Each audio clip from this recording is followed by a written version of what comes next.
मेरा नाम पवन शर्मा है। मेरी कैटरिंग का नाम संतोष क्रॉकरी है।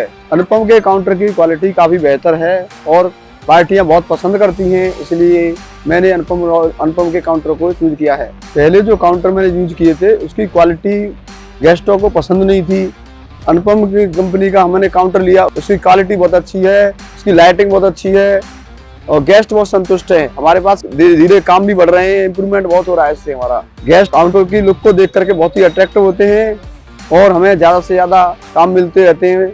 हमारी कैटरिंग के लिए हमारा अनुपम रॉयल के काउंटर को लगाने के बाद हमारा ब्रांडिंग बहुत ज़्यादा इंप्रूवमेंट हुआ है। कैटरिंग में शादी, बर्थडे, रिंग सेरेमनी वगैरह के हर तरह के प्रोग्राम करता हूँ।